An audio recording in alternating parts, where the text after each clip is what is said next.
Mormons. Mormons made Utah weird. That's the answer. In a few more words, a century and a half of Mormon voting majority in an isolated insular state made Utah anomalous compared to the country of which it's a part. And in a few more words than that, well, on first glance, Utah appears the intuitive average of its neighbors. It's a melange of the red rock deserts of Nevada and Arizona, the deep red politics of Idaho and Wyoming, the glitzy ski towns of Colorado and Wyoming, and the ruggedly independent, outdoors-loving culture of the entire Mountain West region. But it's also got some things its neighbors do not. It's got drive-through soda shops. Utah pioneered this style of shop where, instead of getting coffee or tea, one gets so-called dirty soda. Carbonated drinks mixed with assortments of syrups, creams, or juices to make a cocktail-like concoction. In Salt Lake City, Swig, a leading dirty soda chain, has nearly as many locations as sector-dominating Starbucks. The reason for this is that most of the half of the state that are members of the Church of Jesus Christ of Latter-day Saints, the Mormons, follow the word of wisdom, purported revelations from God delivered to the church's founder, Joseph Smith. Along with alcohol and tobacco, the text prohibits so-called hot drinks, which is interpreted by the church to mean coffee and tea regardless of whether they're actually hot. Therefore, to fill the role that coffee shops do elsewhere, Utah entrepreneurs started selling dirty soda instead, and it's become such a hit that Swig has now spread to Idaho, Arizona, Texas, Oklahoma, and Arkansas as well. Other anomalies stem from the same text. For example, up until the 2002 Salt Lake City Olympics, public bars were technically not allowed at all. Anything that functioned like a bar had to run as a private members club and sell $5 temporary memberships to allow entry. Restaurants, meanwhile, could have physical structures that looked and operated like bars, but only if they had so-called Zion curtains. State alcohol laws prohibited establishments operating with restaurant alcohol licenses from allowing alcoholic drinks to be prepared in view of customers, under the logic that this would help prevent excessive drinking and the normalization of alcohol for those under 21. Similarly, waiters were prohibited from proactively offering diners a wine list and could only furnish it when asked. While these laws were eventually eased, Utah still has some of the strictest alcohol laws in America. It's the only state with a .05 drunk driving blood alcohol content limit rather than the standard looser .08, and all but low alcohol beers and beverages are sold exclusively through state-run stores with limited opening hours. In fact, all of these stores are closed each July 24th.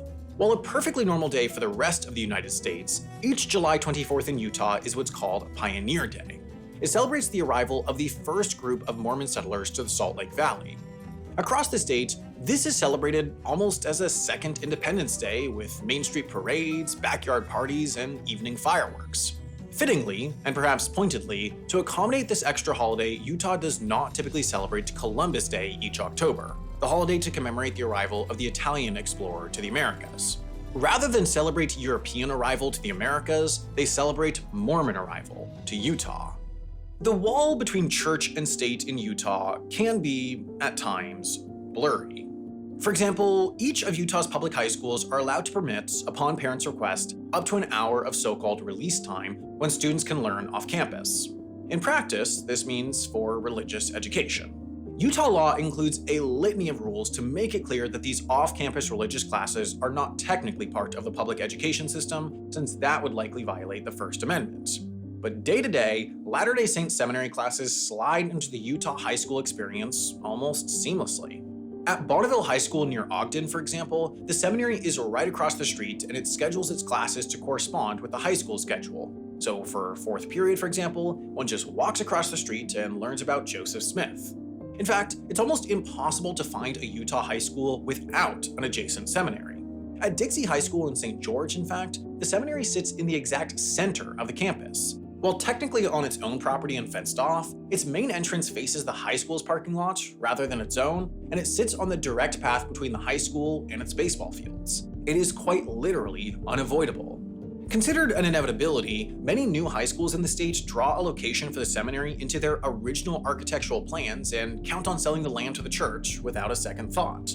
After all, a strong majority of the Utah voting public does not consider this coziness between church and state controversial. It's just simply convenient.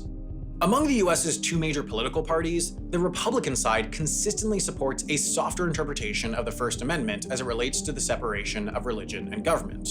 For example, the majority of Republicans polled believe city governments should be allowed to put religious symbols on public property, while 27% believe the federal government should flat out stop enforcing the separation of church and state entirely. So, with a strong, deeply religious voting majority, it's perhaps no surprise that Utah is an incredible Republican Party stronghold. Now, Utah is certainly known as a red state. It feels right at home with its conservative neighbors in Idaho, Montana, and the Dakotas, but perhaps the part that would surprise is how they compare. Based on self-reported party affiliation, Utah is the most Republican of these states. In fact, among all states, Utah has the second highest portion of its population identifying as Republican and the second lowest portion identifying as Democrats. Now, this statistic almost certainly surprises, and with good reason. Utah does not look, feel, or even act like the second most conservative state in the nation. Across the US, there is a consistent correlation between urbanization rate and party affiliation. The urban areas are Democrat strongholds, with about 62% of voters going for the party, while rural areas lean Republican, gaining 54% of voters. Therefore, on a state-by-state level, the states with low urbanization rates tend to have high portions of their electorate voting for the Republican Party, and vice versa. Yet Utah is the 7th most urbanized state in the country. More than 4/5 of the state lives in the Salt Lake City metro area, meaning it completely bucks this trend. Another broken correlation in Utah relates to LGBTQ rights. The Public Religion Research Institute conducts a large annual survey that includes a question about support for non-discrimination protection for LGBTQ people, as in whether there should be legal protections preventing landlords, for example, from denying a lease to an individual based on their sexual orientation or gender identity. Fascinatingly, 86% of those surveyed in Utah were in support of such laws. The only state to boast higher support was Hawaii, meaning Utah, the second most Republican state in the nation, was more in support of making discrimination against queer people illegal than the people of California, New York, Massachusetts, or any other liberal stronghold. And this does not appear a statistical anomaly. After all, in 2015, the Utah legislature did something no other Republican-controlled legislator had ever done. They passed a bill expanding non-discrimination protections for LGBTQ people. From then on, sexual orientation and gender identity became protected classes for matters of employment and housing. The bill in question, SB 296, was dubbed the Utah Compromise since it had simultaneous support by the Republican Party and the Church of Latter-day Saints, and organizations like the ACLU and the Human Rights Campaign. Of course, it was a true compromise. Notably, the bill excludes religious organizations and their affiliates like schools and hospitals from the same non-discrimination regulations, meaning a religious school could theoretically fire a teacher, for example, based solely on their gender identity. And in practice, this means that Brigham Young University, run by the LDS Church, can continue its codified prohibition of, quote, same-sex romantic behavior by students. But simultaneously, the bill isn't an isolated case of support for certain LGBTQ rights in Utah. In 2020, it once again became the first state with a Republican-controlled legislature to ban conversion therapy in minors, and this bill was once again passed with the support of both the LDS Church and LGBTQ advocacy organizations. And Utah's anomalous support for policies that might elsewhere be perceived as liberal is not restricted to the matter of LGBTQ rights. Utah has long been softly in support of expanded rights for undocumented immigrants. In 2002, it started to allow undocumented immigrants who graduated from high school in the state to pay in-state college tuition rates at Utah public universities. In 2005, it passed a law that allowed for the issuance of driver's licenses to the group. Still today, it's one of only 20 with such a law, and is the only one of these that went red in the last presidential election. In 2019, Utah then tweaked the maximum penalty for misdemeanor crimes to make it easier for undocumented immigrants to avoid deportation by federal authorities. In 2022, they made it so fewer employers were required to check a new hire's immigration status. And in 2023, they expanded eligibility for taxpayer-funded health insurance to certain children of undocumented immigrants. This culminated in this brief memo by the director of the U.S. Immigration and Customs Enforcement's Salt Lake City field office, complaining that Utah's jails were not holding those arrested by the federal immigration authorities, and therefore that they were officially designating Utah a, quote, sanctuary state. Utah's leaders quickly shot back in sharp rebuke, but this memo was saying the quiet part out loud. For all its statistical conservatism, Utah's actual policies are far more nuanced. Now, Utah is far from a liberal bastion.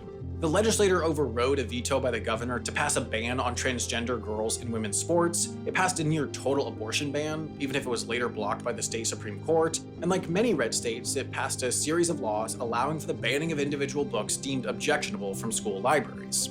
But at the same time, polls conducted in Utah indicate broad support for gun law reform, for expanded sex ed beyond abstinence, and even for free bus service in Salt Lake City. Utah politics break norms. Most policies in America sit on a spectrum where the strength of a given party's hold on a state's legislature correlates cleanly with the likelihood of passing traditionally left or right-leaning laws, yet Utah just does not sit on these spectrums. It's like an alternate reality. It exists outside the United States' norms. It's like they built a completely different society, but that means they've succeeded, because that's exactly why Brigham Young and his first group of pioneers came to the Salt Lake Valley. You can learn a lot about a place by its names. If one starts here at Last Campsite Monument, then follows Emigration Road West, passing Donner Hill, where the ill-fated party spent weeks working around rugged terrain long ago on the right, then passing the Hogle Zoo, the region's largest and very much a piece of the present. On the left, there's a small outcropping where a 60-foot-tall monument rises from the foothills. By its grandeur, its granite and bronze composition, and its sheer size, it wouldn't be hard to imagine this standing some 1,800 miles or 2,900 kilometers away on the National Mall. But look closer at the characters enshrined, and it becomes clear that this celebrates less the westward expansion of a nation and more the birth of a new one. It was here, or somewhere very near here, that a sick, wagon-bound, travel-weary Brigham Young, the second president of the Church of Jesus Christ of Latter-day Saints, looked over the Salt Lake Valley and proclaimed that this was the place. The place for what exactly becomes clearer after considering what the region lacked in July of 1847. Before the shores of the Great Salt Lake served as the Saints' shining city, the lake was a myth. Fur trappers said they had seen it, but told stories that were hard to believe. It was massive, it was salty, it didn't seem to have an outflow, and perhaps it instead drained through some sort of whirlpool feeding a subterranean river. Like the towering heights of the Rockies and the absurd depths of the Grand Canyon, it was properly a figment of a frightening American frontier. Following the fur-trading storytellers who bounced from fort to fort, though, was the pathfinding, myth-busting military man, John C. Fremont. Tracing the lake's banks, rafting its waters, and touching foot on its islands, Fremont found the Great Salt Lake large in size, but less remarkable than lore had led on. It had fairly reasonable agricultural potential, and thus fairly reasonable settlement potential. His following report and published maps of his journey south of the Oregon Trail began to fill in a map that, to Anglo-American eyes, had long been blank. These journeys, sponsored by a westward-bound United States, were understandably of interest in the halls of Washington, D.C. Curiously, they were also of interest to an increasingly nervous religious minority stationed in western Illinois. Now, Salt Lake City was not preordained in Mormon theology as any sort of holy land in the religion's founding. The Great Salt Lake, after all, had yet to even appear on a map when Joseph Smith discovered the golden plates, the foundational moment of the religion. But something odd began to happen in the wake of Fremont's trips into the Salt Lake region. With increasing regularity, accounts and excerpts began to appear in the small-town newspaper of Nauvoo, where the Mormons had escaped to from Missouri and increasingly believed they now had to escape from. What made the flatlands along the Wasatch Range so alluring was the fact that through the 1840s it hardly existed on maps or in American minds. Unlike Illinois, Texas, California, or Oregon, it was devoid of Anglo-American settlements, overland trails, booming trade, or the rules, laws, regulations, federal administrators, and agents that oversaw such budding developments. On the fringes of two young countries, each seemingly uninterested in the territory, a religion on the run from persecution, and one bent on building a civilization in the image of their beliefs, found opportunity. Looking out over the valley beyond the Rockies, south of the Oregon Trail and north of the Spanish Trail, hemmed in by mountains and only within reach of a few indigenous tribes, Brigham Young declared this was the place for a fledgling religion to take root, for a civilization to bloom in the desert, for a city to rise not in the image of the American ideal, but the Mormon ideal. And for the perfect Mormon city, well, fortunately there was a blueprint, as Joseph Smith had drawn up a plat map for the city of Zion in 1833, the outlines of a pure city for the pure of heart to await the second coming. The new Salt Lake City residents did their best to stick to it. Emanating from the temple's location, they laid out massive 660 by 660 foot blocks to accommodate church and municipal functions. Splitting these blocks were 132 foot wide streets oriented by cardinal directions. Farther from the core was housing, separated from the street by 20-foot sidewalks and 25-foot offsets for yards and gardens. Beyond the housing was room for agriculture along the city's south. With such land pushed to the southern edge of town, the city was intentionally dense for the time, ensuring that all saints were connected pieces of a shared city. And as part of the shared city, the standards for cleanliness and order was set high. The emphasis on well-maintained gardens and orchards, for instance, caught the eyes of travelers as early as 1850 and those of the famed naturalist John Muir, who visited the valley in 1877. While the buildings may be long gone, the footprint remains. And if it were difficult from above to pin down the city's spiritual center, well, there's the street names, be it 100 South or 300 East, each informing every visitor just how far they are from the temple. Salt Lake City, while the shining example, is not the only city that adopted such a layout. In Provo, follow the same descending street numbers and you'll find the temple. The same goes in Logan. The same also goes in St. George. Cities more or less in the image of the religion's center that communicates the religion's values through design does, after all, make intuitive sense. But ultimately, cities whose existence in the first place can't be explained solely through theology. The settlers weren't just city builders, they were state builders. The dream didn't end with a Mormon city, but a Mormon state, the state of Deseret. With the US wresting control of the Southwest from Mexico in 1848, Mormons were once again within the confines of the US, a country whose laws seemed to come down hard on Mormon practices like polygamy, but didn't seem to protect them from mobs and militias who threatened and attacked the saints in the past. The best recourse, they figured, was statehood, something not necessarily sovereign, but certainly not reliant on the rest of the nation either. As they fought for the expansive Great Basin state they called Deseret with politicians in Washington, they furthered their own self-sufficiency with colony building of their own. Until 2022, St. George's Utah Tech University was called Dixie State. Its nickname, until recently, was the Rebels. Located in Washington County in southwestern Utah, and very far from the American South, this region is called Utah's Dixie. And while stances over names, mascots, and statues have spurred endless debate in the region, the moniker of Dixie dates back to the founding of St. George as part of the church's southern mission to grow warm weather crops such as grapes, figs, and especially cotton. At the same time that church officials were fighting for statehood on their terms, Brigham Young was pushing for self-sufficiency across Mormon society that, in 1861, would only have tenuous connections to the American South with the onset of the Civil War. Colonization as a strategy to self-sufficiency wasn't just a one-off, either. Mantua was founded to source flax, Minersville was for various minerals, while Colville was founded for what its name would suggest. Of course, there is no state of Deseret, and the arrival of the Transcontinental Railroad in 1869 bringing goods and Gentiles downplayed the need for Mormon resource colonies and diversified the population. The arrival of troops, an army base, and a generally increasing federal presence in the territory also ensured it stayed tethered to the nation going forward. But the towns founded and families relocated in this state-building era still persist in such places. And so too does a social memory informed by distrust fueled by federal incursion, skepticism informed by prior persecution, an understanding to outsiders who have experienced similar persecution, and continued sense of pride and purpose in their self-sufficiency. In its embrace of tourism, its ski industry boom, then its brilliant marketing of its natural parks, and its embrace of the Olympics, and more recently the tech center and the hordes of Westerners relocating within the state's bounds, Utah's fundamental singularity in its founding has been paved over, bit by bit. This makes aspects of the state's differences, its dearth of Dunkin' Donuts or its watered-down beers, seem quaint, trivial, and randomly dispersed.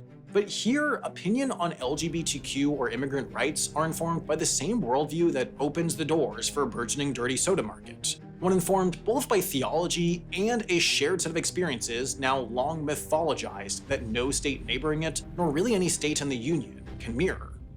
So ultimately, The seemingly anomalous actions by the LDS Church can be explained. It supports certain limited LGBTQ rights, but typically only when it will not directly affect its own discrimination towards the group. The Church came out in vocal support for non-discrimination protections that directly excluded itself, yet is still largely opposed to same-sex marriage and certainly does not facilitate them itself. And through the years, the Church has barely changed how it itself treats LGBTQ people. All it's changed is its view on how others should treat the group. This is pragmatic for LDS leadership's mission of preserving and expanding the strength of the Church. Public sentiment has changed tremendously, and the youngest cohorts of LDS members express majority support for marriage equality. So the more it can be perceived as changing, even without actually changing, the stronger the Church. Similar logic underpins its support for expanded rights for undocumented immigrants. Most Mormon men go on a 2-year mission somewhere around the world to spread the religion and convert individuals to the faith. A disproportionate number of the 400 or so LDS missions are in South or Central America, given that this is the area of the world in which the Church has seen the most success. This is also the area of the world that is the source of much of the undocumented immigration to the US, so according to a study done on the matter, missionaries actually gain a more pro-immigrant political view after a post in the area where they might see and experience the forces that drive undocumented immigration. And then in addition, the Church seemingly recognizes that it can't be anti-immigrant and simultaneously find success in converting new arrivals to the religion, so it has prioritized the strength of the Church. In a society built by the Church, it's no wonder that the Church has strong centralized control. That control appears focused first and foremost on the Church itself, so that creates these scenarios where Utah deviates from national norms in nuanced ways that are convenient to the Mormon mission. The LDS Church seemingly understands that to be globally relevant, they have to be viewed as somewhat tolerant globally, not just by the people of Utah. So Utah is a state that has all the legislative ability to pass some of the most conservative laws in the country, but its most powerful institution understands that doing so would be against its own interests. The LDS Church is small, so a certain degree of inclusivity is a pragmatic necessity that often trumps any instinct to engage in exclusionary tenets of the culture war. Weirdly, at times, this pulls Utah politics towards the left, in the more progressive direction. So put simply, Utah's differences stem from the LDS Church's differences. It's a relatively tiny, relatively new religion whose persistence is far less guaranteed than equivalents centered in the Vatican or Mecca. Therefore, their political influence is more rooted in pragmatism. Other churches that influence politics in other states operate at such scale that their political influence appears more firmly rooted in historical inertia. LDS is a different church, and so Utah itself is different. This topic was, at times, difficult to write about since it relates to so many topics that are highly politicized in American media. With news outlets relying so heavily on advertising and therefore clicks for their revenue these days, they're incentivized to write highly partisan stories that create the kind of outrage that leads to readers spreading stories further on social media. Sometimes these stories might be true, but it's tough to know when it's written with such a political slant, even if it's the political slant you agree with. I know that I'd rather get the accurate truth rather than stories designed to simply confirm my own beliefs, so that's why I use our sponsor, Ground News. They're a crucial tool to navigate the culture war. For example, recently a story went viral criticizing the Biden White House for declaring March 31st the Transgender Day of Visibility when that same date was also Easter. But if you look the story up on Ground News, you can see that it was almost exclusively reported on by right-leaning sources. Looking at center or left-leaning outlets, the headlines make clear that the headlines the right-leaning sources are pushing are misleading or flat-out false. March 31st was always the Transgender Day of Visibility. The White House was simply recognizing it as it always does, and it just happened that Easter fell on the same day this year. In addition to their bias ratings, Ground News also includes information about the ownership structure of a given outlet and rates their factuality history. You can see that the Daily Signal, whose headline falsely pushes the narrative that Biden named Easter Transgender Visibility Day, already has a low factuality rating. I really find Ground News makes me a better informed person, and I really recommend it as a tool for any news consumer. Right now, Ground News is offering 40% off their Vantage plan, which includes a feature called My News Bias. It's basically a dashboard for your news diet and shows you your personal reading trends over time, from specific news outlets to political bias and even ownership. This offer is only available at ground.news/Wendover or at the link in the description. So sign up today for only $5 a month and see how your reading habits change over the next month and help make the media landscape a more transparent place.